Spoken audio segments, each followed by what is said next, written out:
செவ்வாயின் அடுத்த நகர்வு, அதாவது 9 கிரகத்தில் செவ்வாய் அடுத்தடுத்த நகர்வு ஒரு பலமான ஒரு சூழ்நிலையில் அமையப்போகுது செவ்வாய்க்கு. இது நாள் வரைக்கும் நீசம், வக்கரம், இந்த கடக வீடு இந்த மாதிரி இடத்துல போய் கிட்டத்தட்ட பல நாட்கள் மாட்டி ஒரு தர்ம சங்கடமான சூழ்நிலையில் செவ்வாய்ங்கிற கிரகத்துக்கே இருந்த ஒரு சூழ்நிலை இருந்துச்சு. இப்போ அந்த செவ்வாய் நகர போகுது. இந்த ஜூன் மாதத்துல இருந்து 2025 ஜூன் மாதத்துல இருந்து கிட்டத்தட்ட கடகத்தை விட்டு முற்றிலும் வெளியேறி சிம்மம், கன்னி, துலாம், விருச்சகம் இந்த மாதிரியான இந்த கீழ் அமைப்புகளில் இருக்கக்கூடிய பெல்ட்டில் செவ்வாய் நகரப்போகுது. இந்த செவ்வாய்ங்கிற கிரகம் ஒரு பலமான நகர்வாக இருக்க போகுது. காரணம் என்னென்னா, மற்ற கிரகத்துடைய தொடர்பு, தாக்குதல், பார்வை அமைப்புகள் இதெல்லாம் செவ்வாய்க்கு ஒன்றும் பெரிய பங்கம் விளைவிக்கிற மாதிரி இல்லை. செவ்வாய்ங்கிற ஒரு கிரகம் தனித்த ஆளுமையில் செயல்படக்கூடிய ஒரு சூழ்நிலை வருது. இந்த செவ்வாய் ஒரு போர் வீரனை குறிக்கக்கூடிய ஒரு கிரகமாகவும் இருக்குது. அப்படிதான் ஜோதிடத்தில் சொல்லப்பட்டிருக்குது. அதாவது எந்த ஒரு விஷயத்தையும் ஒரு போர் புரிஞ்சு ஜெயிக்கக்கூடிய, அதாவது ஜெயிக்கக்கூடிய கிரகம். அதோடைய அர்த்தம் என்னன்னா, இதுதான் ஒரு ஜெயிக்கக்கூடிய கிரகம். தோல்வி அடையாமல் கடைசி சொட்டு ரத்த கரை வரைக்கும் நான் ஜெயிச்சிரும் அப்படின்னு சொல்கிறோம் இல்லையா, அந்த மாதிரியான தன்னம்பிக்கையுடைய ஒரு போர் கிரகமான செவ்வாய் ஒரு பலமான நகர்வாக இருக்க போகுது. இந்த பலமான நகர்வின் மூலியமாக செவ்வாய்க்கு தேவைப்படக்கூடிய, வேண்டப்படக்கூடிய ராசிக்கு ஒரு பலம் கிடைக்கும். அந்த ராசிக்கு பலம் கிடைக்கிறதுனால சம்மந்தப்பட்ட ராசி நபர்களுக்கு நன்மைகள் கிடைக்கும். அப்படிங்கிறது தான் மெயினான ஒரு டாபிக். இது ஒரு ஸ்பெஷல் வீடியோ அப்படிங்கிறத நீங்கள் எடுத்துக்கலாம் செவ்வாயோட நகர்வுக்காக. இந்த செவ்வாயோட நகர்வானது ஏதோ ஒரு மாதத்தில் முடிஞ்சிருமா, அடுத்த மாதத்தில் வேற மாதிரியா நடந்துருமா அப்படிலாம் கிடையாது. ரொம்ப நீண்ட நாளைக்கு இந்த ஜூன் மாதம் நடக்கக்கூடிய இந்த நகர்வானது அடுத்தடுத்த கன்னி, துலாம், விருச்சகம், தனுசு, மகரம், அதில் உச்சமாயிடும், அடுத்த கும்பம், இந்த மாதிரியான அமைப்புகள்லாம் வரும்பொழுது மிக நீண்ட நாளைக்கு, அதாவது ஜூனு, ஜூலை, ஆகஸ்ட், செப்டம்பர், இந்த வருஷத்தோட முடிவு, அடுத்து நியூ வருஷம், இந்த மாதிரியான கொஞ்சம் நீண்ட நெடிய நாளைக்கு வரக்கூடிய மாதங்களுக்கு சேர்த்தே சொல்லணும்னா இந்த பலன் பொருந்தும்.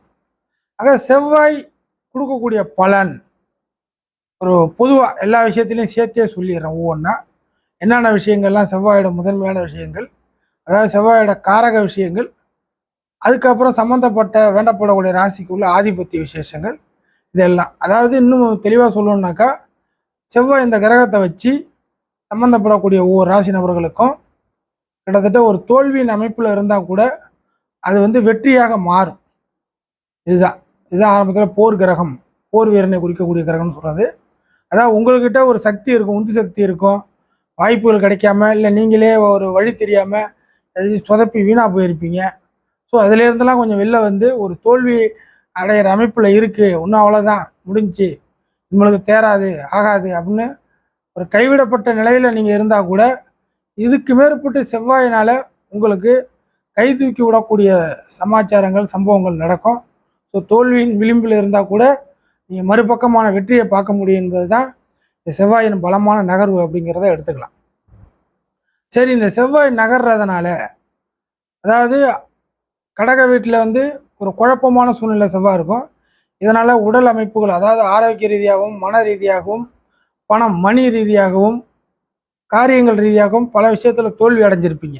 என்னென்ன ராசி நபர்கள்லாம் இந்த செவ்வாய் நகர்றதுனால நன்மை அப்படின்னு கேட்டிங்கன்னா, வீடியோவோட தொடர்ந்து பார்த்துட்டே வாங்க. நான் முதல்ல செவ்வாயோட பலனை சொல்லிடுறேன், பின்னாடியே அது எந்த ராசிக்கு பொருந்தும் அப்படிங்கிறத நீங்கள் கேட்டுக்கலாம், அதையும் சொல்லிடுறேன். ஒரு 5-6 ராசி நபர்களுக்கு இந்த செவ்வாயோட நகர்வு கொஞ்சம் பலமாக இருக்க போகுது அப்படிங்கிறது தான் உள்ள அர்த்தம். அதனால் இப்போ இதுக்கு மேற்பட்ட செவ்வாய் ஒரு வீரிய கிரகம், அது அடுத்து சிம்ம வீடு, கன்னி, அடுத்தது பார்த்தீங்கன்னா துலாம், இது மாதிரிலாம் நல்ல அமைப்புகளில் வர்றதுனால செவ்வாயோட மிக முக்கியமான ஒரு வேலை அமைப்பு, தொழில் அமைப்பு அப்படிலாம் பார்த்தீங்கன்னாக்கா ஒரு ரியல் எஸ்டேட், இது பூமியை மையப்படுத்தி செய்யக்கூடிய பூமி யோகம், மண் யோகம் அப்படின்னு சொல்கிறோம் இல்லைங்களா, கட்டடம், பில்டிங்கு, இதை பற்றி, இதில் வாடகைக்கு விடுறது, போகிறது, வர்றது, இதில் உள்ள எல்லா விஷயத்தையும் நீங்கள் சேர்த்துக்கலாம். பூமியை, நிலத்தை மையப்படுத்தி செய்யக்கூடிய எந்த ஒரு தொழில் வேலையில் இருக்கக்கூடிய நபர்களுக்கும் இந்த செவ்வாயினால் ஒரு ஆதாயம் கிடைக்கும். அடுத்ததாக ஒரு மிஷினரி வைத்து வேலை செய்யக்கூடிய எந்திரங்கள், மோட்டார் அமைப்புகள், இதை வச்சு இதனை மையப்படுத்தி ஒரு தொழிலோ வேலையை செய்யக்கூடிய அத்தனை நபர்களுக்கும், அதாவது அத்தனை நபர்களுக்குன்னா நான் சொல்லக்கூடிய ராசி நபர்களுக்கு இது முதன்மையாக பொருந்தும். அவர்களுக்கு இது ஒரு யோகமாக அமையும், ஒரு தொழில் வேலை இந்த மாதிரி அமைப்புகளில். அடுத்தது வந்து பார்த்தீங்கன்னாக்கா சகோதர அமைப்புகள், உயிர் காரகத்துவமும் உங்களுக்கு ஹெல்ப்ஃபுல்லாக அமையும். சகோதர அமைப்புகள் ஏதாச்சும் ஹெல்ப் இல்லாமல் போயிடுச்சு, சகோதர அமைப்புகள் கை கொடுக்கல அப்படின்னா கூட இதுக்கு மேற்பட்டு இந்த செவ்வாயோட நகர்வை மையப்படுத்தி சகோதர அமைப்புகள் சில விஷயங்கள் கை கொடுக்கும். அடுத்ததாக மிக முக்கியமாக உடல் ஆரோக்கிய அமைப்புகளில் தெம்பு தைரியம் இல்லை, மன தைரியம் இல்லை, உடல் ரீதியாக வலிமை இல்லை, தெம்பு இல்லைண்ணே, எந்திரிச்சு கூட நடக்க முடியல, சில விஷயங்கள்லாம் பார்த்தீங்கன்னாக்கா கண்ணால் மட்டும் தான் பார்க்க முடியுது, எதுவுமே ஆக்டிவாக செய்ய முடியல, இப்படின்னு உடல் ஆரோக்கிய ரீதியாக ஏதாச்சும் ஒரு ஃபால்ட் இருந்தால் கூட இந்த செவ்வாய் அடுத்த நகர்வு மூலியமாக இந்த ஆரோக்கிய ரீதியான ஃபால்ட்டு வந்து சரியாகும். புரியுதுங்களா? அடுத்ததாக மிக முக்கியமாக செவ்வாயோடைய இந்த நகர்வு என்னென்ன விஷயத்துக்கு பயனளிக்கும் அப்படின்னு கேட்டிங்கனாக்கா ஆதிபத்திய அமைப்பில். இப்போ தான் ஒவ்வொரு ராசி நான் சொன்ன விஷயங்கள் எல்லாமே முன்னாடி உள்ளது சொல்லக்கூடிய ராசிக்கு பொருந்தும். அடுத்து ஆதிபத்திய ரீதியில் வரும்பொழுது பர்டிகுலர் ஒவ்வொரு ராசிக்கும் சின்ன சின்ன விஷயங்கள் வேறுபடும். அதையெல்லாம் முதன்மையாக கை கொடுக்கும். இதில் கொடுத்த பணம் வாங்குறது, பணம் சம்பாதிக்கிறது, ஒரு தொழில் ரீதியாக தொழில் ஆரம்பிக்கிறது, தடையாக இருந்தால் தொழில் ஆரம்பிக்கிறது, வேலை வாய்ப்புக்கு நிச்சயமாக எழுதி போட்டு வேலை வாய்ப்பு பெண்டிங்கில் இருந்தால் அந்த விஷயங்கள் இதுக்கு மேற்பட்டு கடகடகடன்னு நடக்கிறது. அடுத்து வந்து பார்த்தீங்கன்னாக்கா சொந்தக்கார மத்தியில் தெரிஞ்சவங்க மத்தியில் கொடுத்த வாக்குறுதியை காப்பாற்ற முடியலன்னா அந்த வாக்குறுதியெல்லாம் காப்பாற்றுவது. புரியுதுங்களா? ஒருத்தவங்களுக்கு ஒரு விஷயத்தை செஞ்சு தரேன் பண்ணித்தரேன் அப்படின்னு சொல்லியிருப்பீங்க, இடப்பட்ட காலகட்டத்தில் முடியாமல் போயிருக்கும். இந்த விஷயங்கள்லாம் பண்ணி கொடுக்க முடியாமல் போனதுனால கொஞ்சம் தன்மான குறைவு வந்திருக்கும். அதையெல்லாம் திருப்பி தூக்கி நிலைநிறுத்துவது. ஏதேனும் உங்களுடைய மனசளவில் ஒரு பலகீனம்னு ஏதாச்சும் ஒரு நினச்சிக்கிட்டு இருந்தால் கூட அந்த விஷயங்கள் எல்லாத்தையுமே இதுக்கு முன்னாடி பலமாக எந்திரிச்சு நிற்பதற்கான சில வழிவகைகள் இந்த செவ்வாயினால் நடக்க போகுது.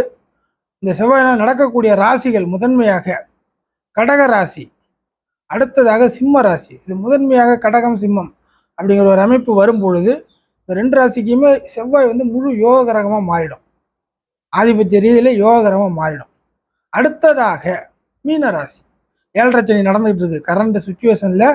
அடுத்ததாக 7.5 சனி நடந்துகிட்டு இருக்கு மீனராசிக்கு. இருப்பினும் 7.5 சனியோட கஷ்டங்கள் ஒரு பக்கத்தில் இருந்தாலும் மீனராசியை பொறுத்தவரை செவ்வாய் யோக கிரகமாக இருக்கிறதுனால ஏதேனும் ஒரு விதத்தில் உங்களை காப்பாற்றவே செய்வதற்கு வழிவகை ஏற்படும் இந்த செவ்வாயினால். அடுத்ததாக மேசராசி, சொந்த ராசி. மேசராசிக்கு சொந்த ராசி, புரியுதுங்களா?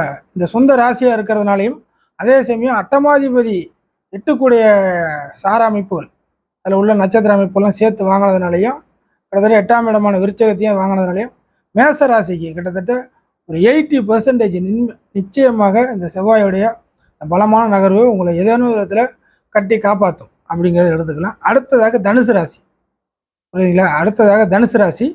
இந்த தனுசு ராசியை பொறுத்த வரைக்கும் கிட்டத்தட்ட பல வழிகளில் 5ஆ 8ஆ எது வேலை செய்யும் அப்படின்னு ஆதிபத்திய ரீதியில் பார்த்தீங்கன்னாக்கா 5ஆம் இடத்தோட ஆதிபத்தியமான அதிர்ஷ்ட அமைப்புகள் நிச்சயமாக தனுசு ராசி நபர்களுக்கு இந்த செவ்வாயோட நகர்வு உங்களுக்கு முட்டுக்கட்டைகள் இருந்துச்சுன்னா முட்டுக்கட்டைகள் உடல் ரீதியாகவோ இல்லை பொருள் ரீதியாக எந்த ஒரு அமைப்பாக இருந்தாலும் முட்டுக்கட்டைகள் விலகக்கூடிய அமைப்புகளில் செய்யும்.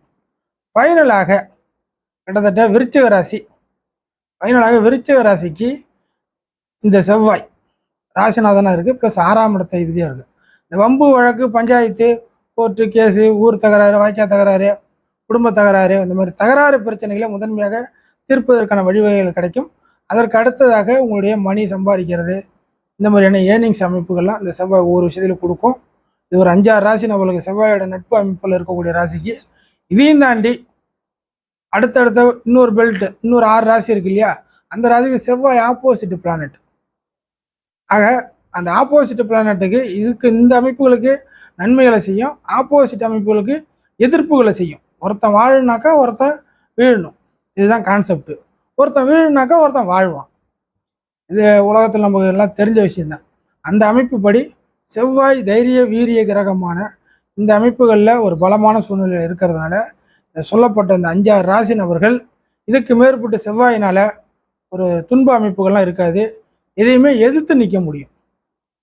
எனக்கு அது கிடைக்குமா கிடைக்காதா, விட்டுட்டேன், வாய்ப்புகள் போயிடுச்சு, வருமா வராதா, நம்மளால் முடியுமா முடியாதா, இந்த முடியும் முடியாதாங்கிற பேச்சே செவ்வாய்கிட்ட இருக்காது. முடியும், ஜெயிப்போம், சரிங்களா? உங்களுக்கு சப்போர்ட்டு கிடைக்கலனா கூட குறிப்பாக இந்த சிம்மம் கடகம் இந்த மாதிரி ராசி நபர்லாம் சொல்லணும்னா சப்போர்ட்டு கிடைக்கலனா கூட இதுக்கு முன்னாடி சப்போர்ட் அமைப்புலாம் சில விஷயங்கள் கிடைக்கும். சேர்க்கை மனித உயிர்கள் உறவுகள் அமைப்புகளில் சில சப்போர்ட் அமைப்புலாம் கிடைக்கும். அதே மாதிரி மீதி இந்த 4 ராசிகளுக்கும் கிடைக்கும் இந்த செவ்வாயோட அமைப்புகள் எல்லாமே. ஸோ உயிர் காரகத்துவ விஷயத்துலையும் உங்களுக்கு நன்மைகள் உண்டு. செவ்வாயினால் உயிரற்ற காரகத்துவ அமைப்புகள்லையும் பணம் சம்பாதிக்கிறது, பொருள் சேர்க்கறது, ஒரு பொருளை வாங்கி அனுபவிக்கிறது, இருக்கிறத இழந்துட்டு வேற ஒரு விதமாக மாற்றுவது, பழசை புதுசாக மாற்றுவது, ஹார்ட் ஒர்க் பண்ணி ஜெயிப்பது, இதையுமே ஹார்ட் ஒர்க் பண்ணி ஜெயிப்பது, எவ்வளோ பெரிய கஷ்டமான பலமான ஒரு வேலையாக இருந்தாலும் அதை கொஞ்சம் இழுத்து போட்டு செஞ்சு அதற்கான பலனை அனுபவிப்பது, இது எல்லாமே செவ்வாய் கொடுக்கக்கூடிய கிரகம். இது எல்லாமே இந்த ராசி நபர்களுக்கு பொருந்தும்.